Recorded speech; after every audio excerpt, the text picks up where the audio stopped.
Okay, so this is part 2 of the photosynthesis PowerPoint for chapter 8. We're going to talk specifically about the steps involved in photosynthesis, and we're going to start with the light reactions. And just as a review, the light reactions are going to take place in the thylakoid. We're going to have light and water coming in to the thylakoid. We're going to have some available NADP plus and some available ADP.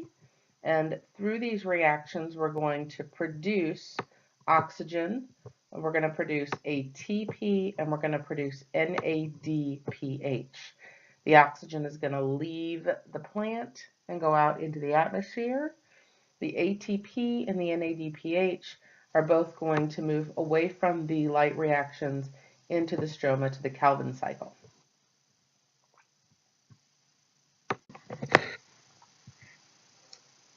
So the light reactions in photosynthesis take place inside of the thylakoid membrane, and they use protein complexes called photosystems.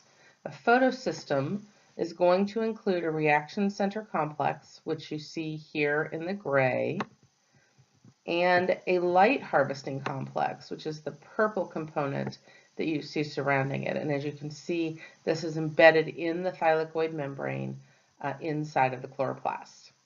The light harvesting complexes contain green pigments that are used to harvest and transfer the photons of light to gather energy in order to make this process run.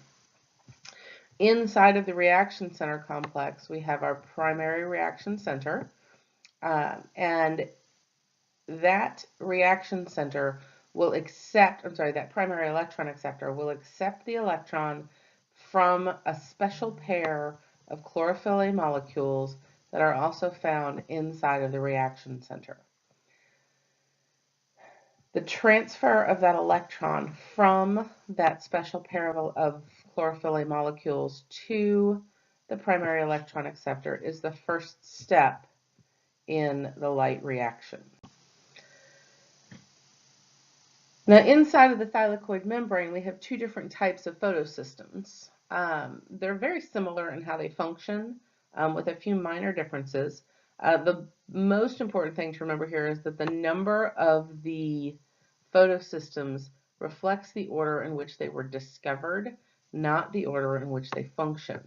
So photosystem 2 actually functions first, and photosystem 1 functions second in this process.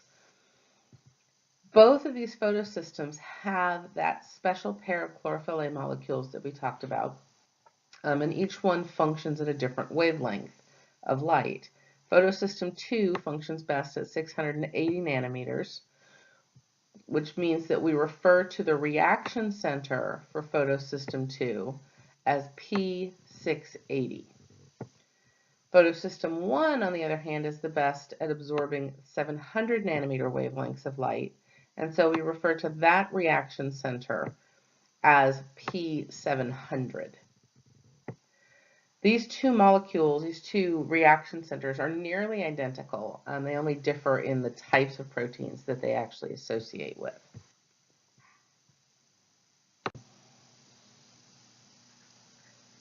So what we're going to talk about here is the process through which electrons move through the photosystems in order to generate the major products of the light reactions, which are ATP and NADPH.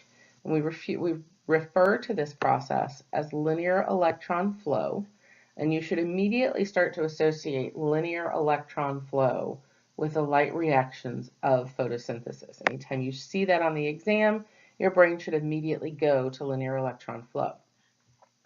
This linear electron flow is going to take place through a series of steps, and the first of those steps involves a photon hitting a pigment in the light harvesting complexes and passing that energy from pigment to pigment to pigment until it eventually reaches and excites P680. Remember that P680 is that special pair of chlorophyll A molecules in the reaction center. Once the light gets to P680, it will excite an electron, and that electron will go from P680 all the way up to the primary electron acceptor. And remember that we've decided that we do not need to know the names of the primary electron acceptors. We just need to know that they are electron acceptors. The process of transferring that electron from P680 to the primary electron acceptor is going to oxidize P680 into P680 plus. Now the problem here is that as long as we have P680 plus, this particular part of the light reactions can no longer move forward. So we need to replace that electron in order to continue photosynthesis as a general process and cycle. We're going to do that by splitting water. We're going to split water, and we're going to use the electrons from water, and we're going to transfer them to P680, reducing it back, to P680 plus, reducing it back to P680, and making this process ready to move forward again with a second round. And in that process, we're going to release oxygen out into the environment. So it's important to remember that as far as our reaction products go, oxygen is released from this process through the very first photosystem in the light reactions. It's really early in the process. Now, once this electron that was excited from P680 and handed off to the primary electron acceptor in step 2, once it reaches that primary electron acceptor, it is then going to fall down an electron transport chain, moving from the primary electron acceptor of PS2 to PS1, particularly heading towards that special pair of chlorophyll A molecules in PS1.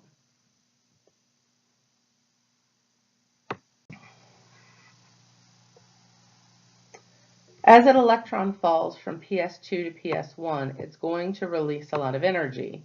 That energy is going to drive the creation of a proton gradient, just like we used energy in cellular respiration to create a proton gradient. As those protons diffuse back across the thylakoid membrane, we're going to use that diffusion to drive ATP synthesis, just like we did in cellular respiration when we made ATP using ATP synthase. Now, once that electron reaches PS1, it's lost a lot of energy in the process of moving down that electron transport chain, and we need to re-energize it in order to continue to use it. We're going to use light energy just like we did in PS2, and those photons are going to bounce from pigment to pigment to pigment in the light harvesting complexes of PS1 until they eventually reach P700. P700's electron will then get excited. That electron will be handed off to the primary electron acceptor, and that P700 molecule will now have effectively been oxidized to P700 plus. P700 plus is always going to be reduced using the electron coming from PS2 down the electron transport chain. This is how this process works every single time. The excited electrons from PS700 will again fall down another electron transport chain, and this time they're going to go through a protein called ferredoxin, and you should know ferredoxin for the exam. After we go through ferredoxin, we're going to be transferring those electrons to NADP+, reducing it to NADPH, which is our second primary electron carrier, and this will become available for reactions in the Calvin cycle. We're also going to use this process to remove some of the protons from the stroma to help reduce the pH to eliminate some of the acidity that develops as a byproduct of this process.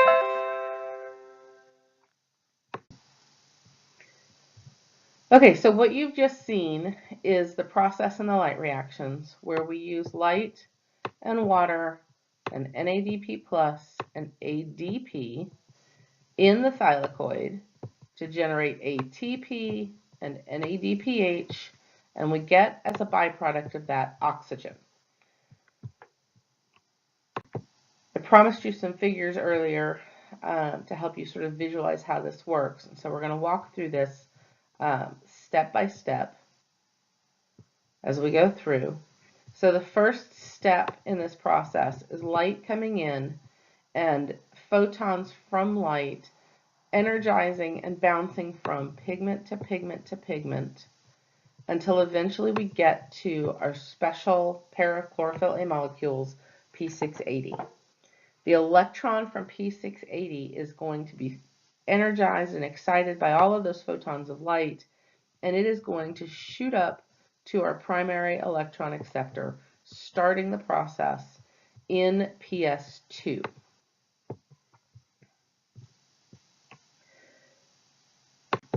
Now, when we shot that electron up to our primary electron acceptor, we oxidized P680 to P680+. And in order for this process to continue, we need to reduce P680+ back to P680. Otherwise, photosynthesis comes to a grinding halt. And we use the splitting of water to give more electrons to P680+, reducing it so that it is again available for more photons of light to hand that electron off. In this process, we generate oxygen. We generate some protons that are going to be used in our proton gradient. And our electrons, as I said, reduce P680 back to P680+. The electron that was handed off to the primary electron acceptor is going to then fall down the electron transport chain. You do not need to worry about PQ. You only need to worry about the cytochrome complex. The cytochrome complex is the protein complex that we use to generate ATP.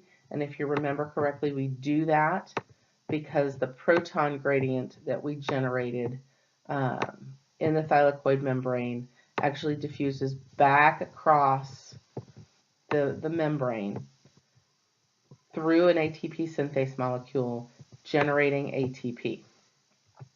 You also do not need to know PC in this process. Again, the only thing you need to know for step 4 is that the proton gradient diffuses back through the cytochrome complex through ATP synthase to generate ATP. In step 6, we're going to use more light energy to excite more chlorophyll pigments in photosystem 1's light harvesting centers to energize the electron that was handed off from PS2 to P700+. When we excite this electron, it is again going to be handed off to the primary electron acceptor, and it's going to oxidize P700 down to P700+, allowing for reception of a new electron from PS2 as this cycle continues. The electron that was handed from P700 to the primary electron acceptor is going to go down its electron transport chain, where it's going to be handed off to ferredoxin. Ferredoxin will then hand it off to a protein complex containing NADP plus reductase. This is an enzyme that is used to reduce NADP to NADPH. And from that enzyme, we get our NADPH that is then available for the Calvin cycle.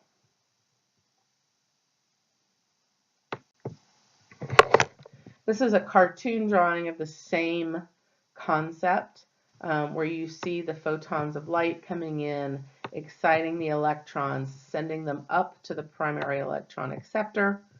The primary electron acceptor then sends those electrons down the electron transport chain through the cytochrome C complex that contains ATP synthase to generate ATP. The electron then continues on to photosystem 1, where it is again excited by more photons.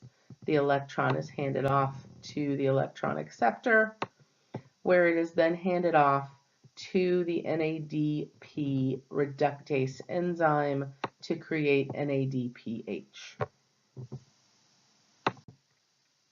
Okay, so we want to talk for just a quick minute before we move on to the Calvin cycle about the comparison between chemiosmosis, or the generation of ATP in chloroplasts, and chemiosmosis in mitochondria.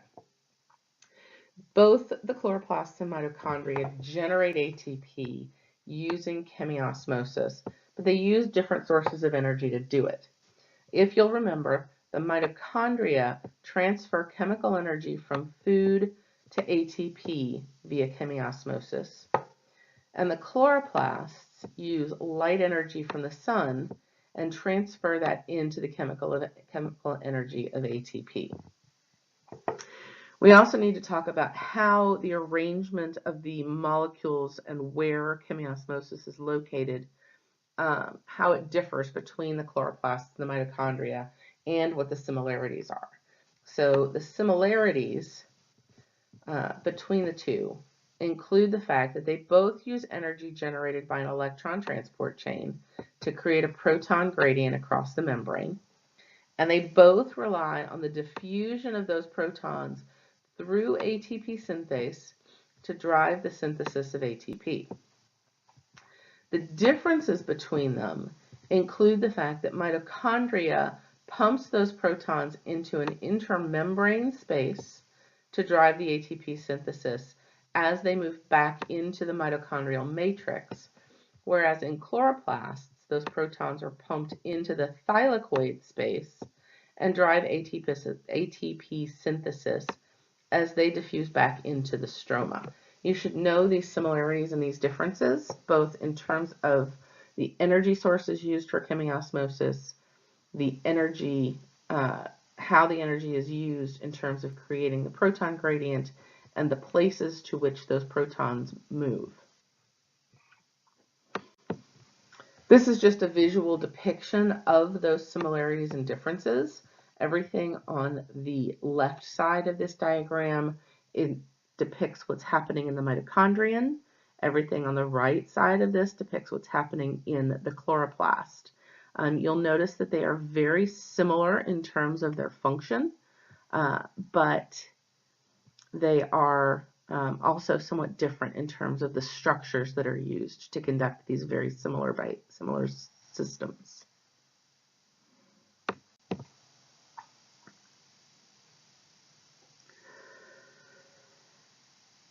Okay, so the light reaction's jobs are to generate ATP and to increase the potential energy of electrons, moving them from water to NADPH, so that we can then use that ATP and the NADPH in the Calvin cycle to generate the glucose that is the final product of photosynthesis. The Calvin cycle, as I said, is going to use both ATP, it needs quite a bit of it, and NADPH to create sugar from available carbon dioxide.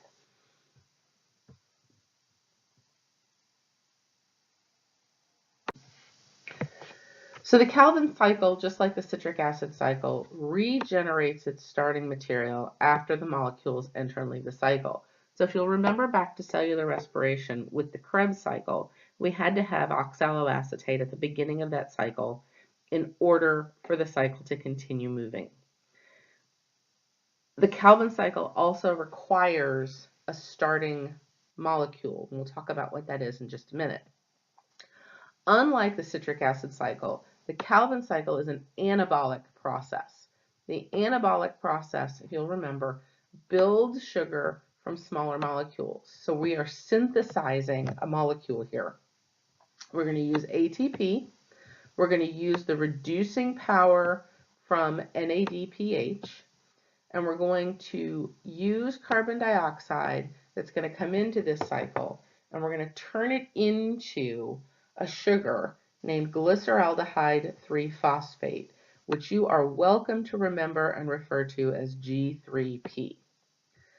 In order for us to generate one G3P molecule, we actually have to use 3 different carbon dioxide molecules, which means that we have to go through this process 3 separate times. Each round of the cycle, so one round of the cycle has 3 phases. We have the carbon fixation phase, the reduction phase, and the regeneration of the CO2 acceptor.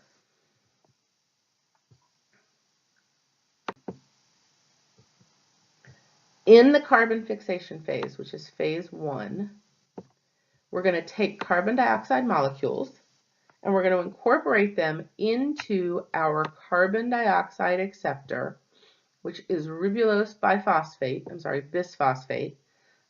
which you can remember as RUBP. Make sure that you get the capitals in the right places if you're going to use just RUBP.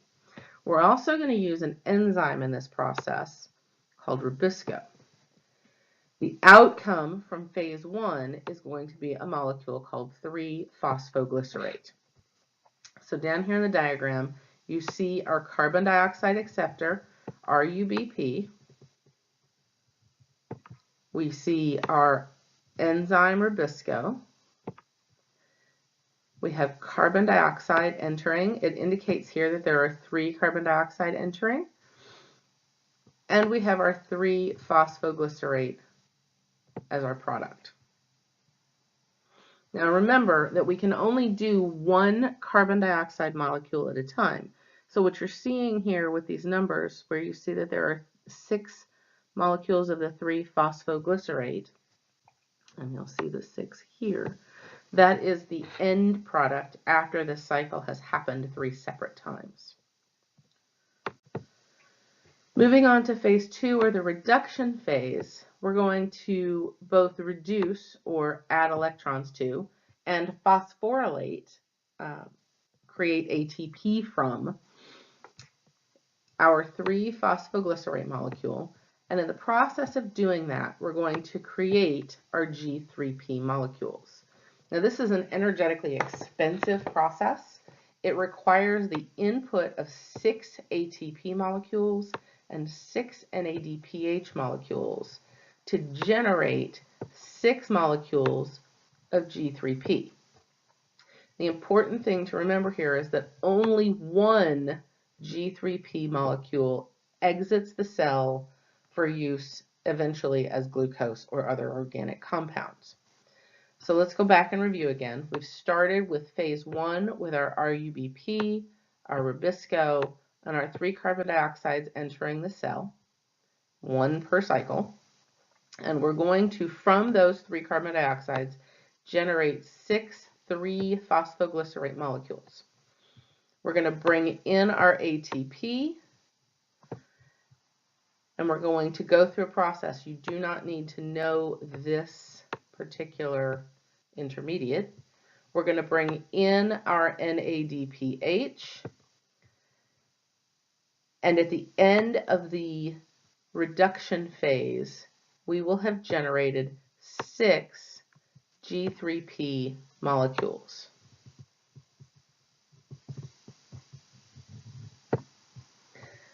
We're also going to send 1 of those G3P molecules out of the cell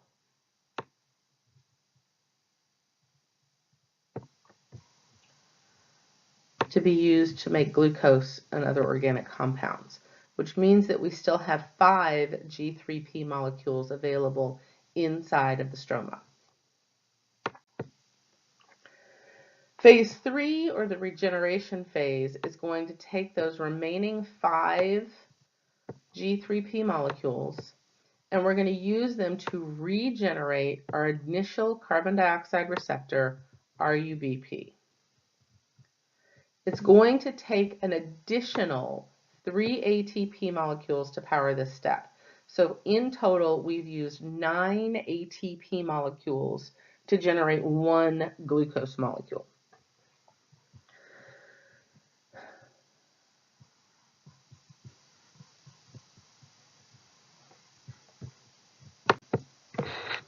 Okay, so in order to make this a little bit easier for you to figure out what you're doing, and of course I will answer questions on this in class or in office hours, we're going to kind of go through the steps of what you need to know.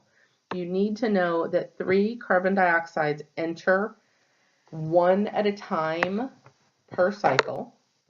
You need to know that Rubisco is available inside of the cell as an enzyme, that RUBP is available inside of the stroma and is our primary carbon dioxide acceptor. You need to know that in phase 1, we fix carbon and we turn carbon dioxide into 6 molecules of 3-phosphoglycerate.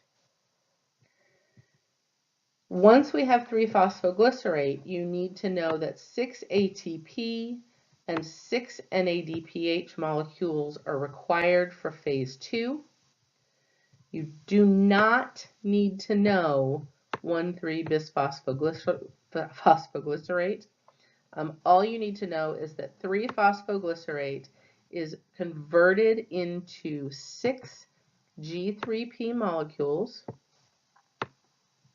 in phase 2, again using those 6 ATP molecules and the 6 NADPH molecules, that one and only one of the G3P molecules leaves the chloroplast and goes out to the cell to be used to make glucose and other compounds, that the other 5 G3P molecules are then used in phase 3 with the addition of 3 more ATP molecules to generate our primary carbon dioxide acceptor, RUBP.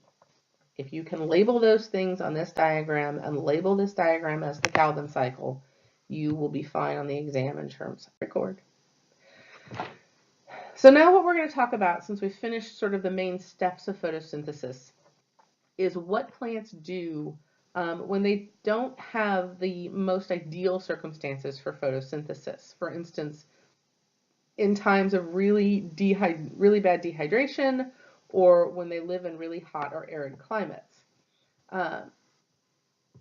Sometimes when plants are living in areas where they don't have access to everything that they need, where they're likely to have problems getting a hold of water, they have to come up with other ways to deal with these metabolic processes, particularly the process of photosynthesis. If you remember back to the light reactions, water is the primary source of the electrons that we use to drive this process. So a lack of water is going to significantly limit our ability to do photosynthesis. When there are really hot, dry days, plants will close their stomata, those pores that we talked about that allow for water and oxygen and carbon dioxide to come in. This closing of the stomata will conserve water in the plant. It will help to prevent some of the transpiration and the water loss, but it also limits photosynthesis because it reduces the access of the plant to carbon dioxide and limits the plant's ability to get rid of oxygen, which, as we discussed, for the plant is a waste product, and too much oxygen in the plant can create problems. These hot, dry conditions and the closing of the stomata leads to a relatively wasteful process called photorespiration, and you need to know what photorespiration is. In most plants, your most typical plants that we see in the world, we refer to them as C3 plants. The initial fixation of carbon dioxide using Rubisco leads to the formation of a 3-carbon compound, 3-phosphoglycerate. That's why we refer to it as a C3 plant. In photorespiration, in this less than useful process, Rubisco will actually add oxygen instead of carbon dioxide in the Calvin cycle, producing a 2-carbon compound, which is not as useful for the plant. In general, the process of photorespiration serves to do a couple of things. It decreases significantly the photosynthetic output. It consumes ATP, it consumes some of the oxygen that's in the plant, and it actually uses some of the organic fuel that we are trying to make in the process of photosynthesis. It releases carbon dioxide, and with the release of carbon dioxide, we also lose any production of ATP or sugar. Now, this is likely to be an evolutionary relic, something left behind from way back when, because there was a time when the atmosphere had significantly less oxygen and a lot more carbon dioxide available, and photorespiration may have been the only mechanism that the plants could use at that time. Photorespiration's purpose is to limit the damaging products of light reactions when the Calvin cycle cannot function properly. Okay, so most plants that you're going to see in the world are C3 plants, which we just talked about, and they do photosynthesis in the typical mechanisms that we just talked about. There are other plants in the world that have evolved to handle some of the hotter, drier climates, and we're going to talk about them and their sort of modifications to photosynthesis really briefly. The first group of plants that we're going to talk about are the C4 plants. And C4 plants tend to be things like sugar canes that prefer to be in sunnier, drier, higher light areas where they're going to have a higher risk of photorespiration.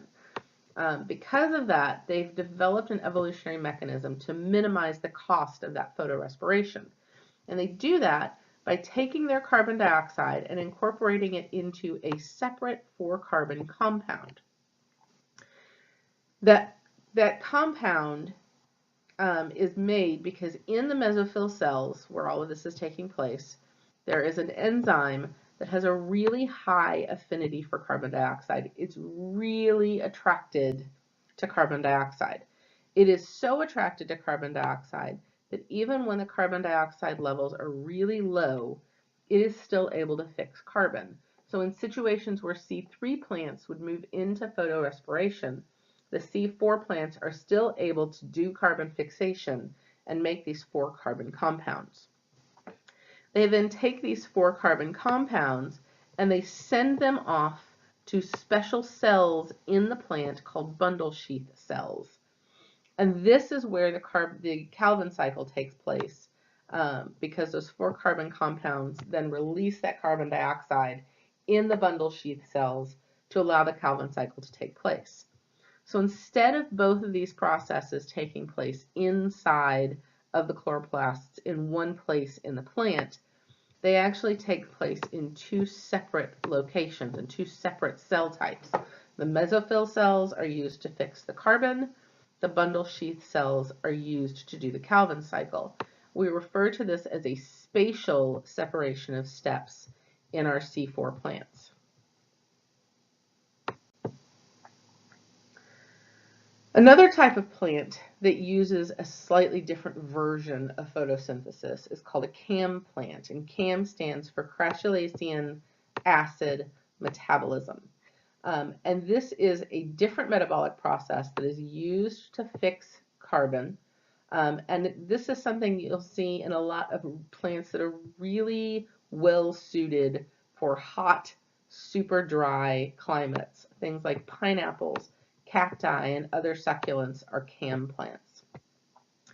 In order to deal with the really hot, dry days and the cooler nights, CAM plants have developed a temporal separation of steps, where they open their stomata at night to incorporate their carbon dioxide into organic acids, and then during the day, the stomata close, and the carbon dioxide is released from those organic acids to be used in the Calvin cycle.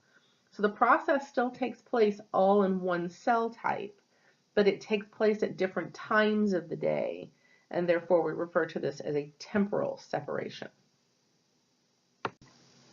The final thing that we want to do here before we finish out the photosynthesis chapter is to compare the C4 and CAM pathways side by side. And you should be able to explain the general differences to me on the exam between C4 and CAM plants. Both C4 and CAM plants incorporate carbon dioxide into organic intermediates before those carbon dioxide molecules enter the Calvin cycle. This is different than photosynthesis because carbon dioxide enters in C3 photosynthesis, carbon dioxide enters directly into the Calvin cycle without going through any kind of an intermediate. The intermediate in C4 plants occurs in a different cell than the Calvin cycle does. And in CAM plants, the creation of the intermediate occurs at a different time of the day, but in the same cell as the Calvin cycle does. And that's really all you need to be able to tell me about these, is that there is an organic intermediate that holds carbon dioxide before it enters the Calvin cycle, that in C4 plants that intermediate is created in a different spatial location than the Calvin cycle, and that in CAM plants the creation of that intermediate occurs at a different time of day than the Calvin cycle is actually run. And that is all you really need to know about photosynthesis for this upcoming exam. If you have questions, feel free to either send me an email, come and see me in my office, or ask me in class.